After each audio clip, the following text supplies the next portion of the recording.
Pemirsa, jumpa lagi dengan saya Titus Tribo dalam acara Jala Budaya. Gotong royong adalah suatu hal yang sudah melekat dengan masyarakat Indonesia. Kali ini tamu kita seorang doktor dengan disertasinya tentang Pancasila sekaligus mengupas gotong royong. Akan saya perkenalkan pada pemirsa sekalian, yaitu Bapak Dr. Agustinus Dewantoro Winya, Bapak Wisnu, Dr. Agustinus. Selamat datang, Pak. Terima kasih. Dewa. Terima kasih. Kemudian di samping saya adalah Bapak Dr. Andes Yusuf Nur Hadi Pujoko, MS MPD. Selamat datang, Pak Yus. Terima kasih. Bagaimana tentang gotong royong ini menjadi landasan utama bangsa kita di dalam berkehidupan? Pak Dewo mungkin bisa menjelaskan. Ahlinya ini. Enggak ahli ya, cuma ngutak-ngutak saja.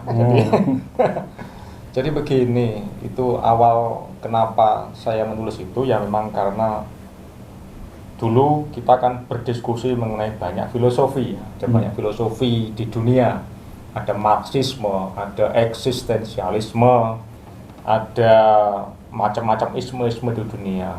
Lalu kemudian ketika saya mikir, apa tidak ada ya Indonesia yang bisa mau kita angkat? Kita juga punya filosofi bangsa namanya Pancasila, gitu. Nah, itu kemudian menjadi ketertarikan bagi saya, apalagi kita juga hari-hari ini juga diskusi mengenai Pancasila seakan-akan rame sekali. Ada blog yang mau dalam tanda kutip menghapus Pancasila, juga ada blog yang satunya mempertahankan. Kan diskusi yang menarik.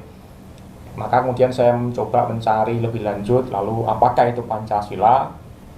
Lewat tentunya penggalian pertama tentu kan pidato Soekarno mengenai Pancasila, itu yang awal sendiri mengenai cetusan Pancasila. Yang menarik ternyata Soekarno dalam pidato itu 1 Juni 45 itu dia memeras Pancasila menjadi Trisila. Trisila menjadi satu namanya Ekasila itu. Dan Ekasila itu ternyata gotong royong. Nah, itu kan menarik. Wah, ini berarti filosofi bangsa ini perasaannya itu gotong royong. Nah, kemudian saya gali dan kemudian ya memang sangat menarik itu kalau kita kemudian mau menggali itu, daripada terkesima dengan filosofi luar yang memang baik ya oke, tapi kita juga punya kekayaan yang harus kita gali juga. Lebih membumi gitu ya. Gitu kira-kira Pak Titus. Ya, terima kasih Pak Yus. Bagaimana persepsi Pak Yus tentang gotong royong itu sendiri?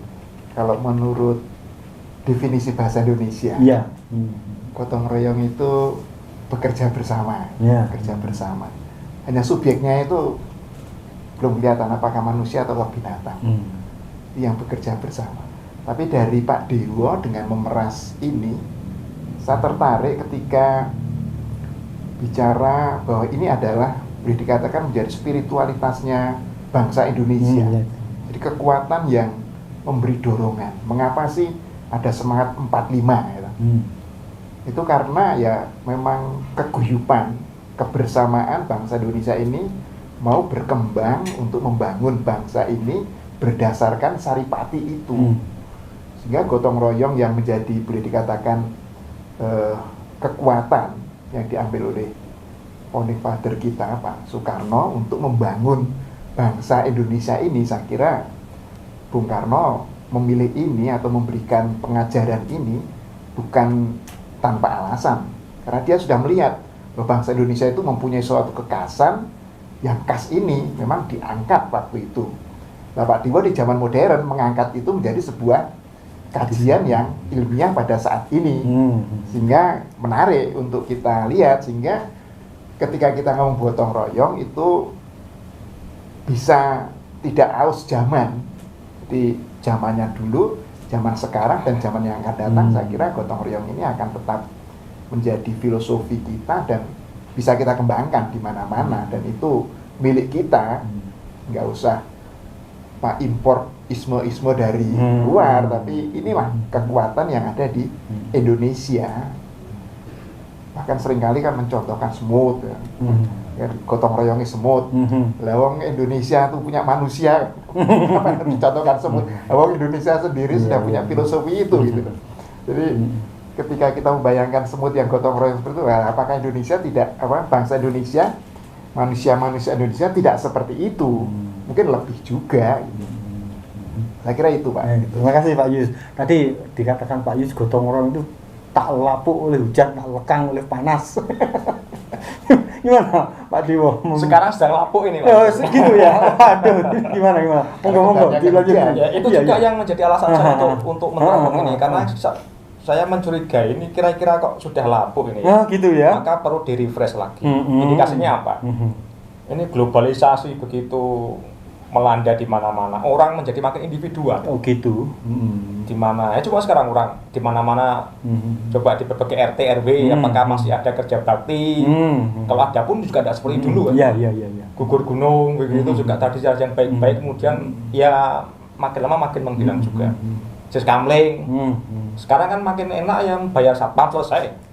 Daripada kita siskamling sama-sama. Jadi kelihatannya memang kita mengalami tantangan hari-hari ini yang luar biasa hebat dengan situasi dunia yang makin individual tadi. Misalnya ya jangan jauh-jauh di rumah lah, di rumah.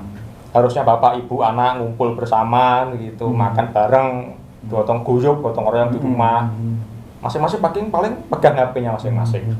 Jadi HP itu menjadi orang makin individual, yang dekat makin jauh, tapi yang jauh makin dekat. Nah, kita kan aneh sebenarnya. Iya. Nah, itu kan tantangan bagi kita untuk menghidupi semangat gotong royong. Dan itu kemudian sangat sangat menjadi hantaman juga. Covid ini hari-hari ini juga begitu kan, menghantam dimensi banyak hal, terutama makin orang menarik diri dan seterusnya, itu tantangan besar untuk kemudian menjadi bagaimana ya kita semua redefinisi itu. Kira-kira begitu Pak. Saya kalau lapuk ya mungkin sekarang sedang lapuk. Dan perlu usaha dari kita untuk bagaimana ini kita maknai lagi. Mungkin tidak sama seperti dulu iya. Seperti apa tapi berbeda tuntutannya ya. Tapi kita harus juga mengerti bahwa natura kita, kealamian orang Indonesia itu kata Soekarno itu gotong royong. Itu tidak bisa kita hapus. Maka mungkin bentuk-bentuk dan kemudian aktivitasnya mungkin kita perlu pikir ulang. Seperti apa ya mari kita cari. Begitu kira-kira. Itu Pak Yus tadi yang itu kan merupakan hambatan sendiri dalam menyikapi sikap filosofi gotong royong itu sendiri. Tapi menarik ketika kita kembali pada naturanya gotong royong gitu kan. Mungkin zaman sekarang naturanya itu diangkat dengan dunia modern. Seperti HP yang jauh menjadi dekat, yang dekat menjadi jauh. Tapi dengan sarana ini mungkin juga bisa menjadi sarana untuk bergotong royong. Gotong royong itu tadi ya. Hanya undang-undang yuk sekarang waktunya ini poskamling. Nah, dengan HP. Kalau dulu kentongan. Kalau dulu kan kentongan, tong datang. Nah, sekarang kentongan jarang ada pakai kentongan, sekarang klonteng atau apa itu. Nah, lebih praktis lagi pakai HP.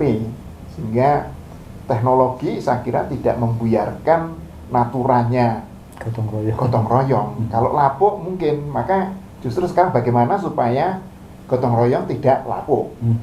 Kelapuannya itu sekarang dibuat dengan makna yang beda di dunia modern sekarang ini. Seperti ya dengan COVID ini memang ya kita harus sadar sungguh penggunaan alat-alat modern, tapi alat modern jangan sampai mengalahkan naturanya, filosofinya bangsa Indonesia.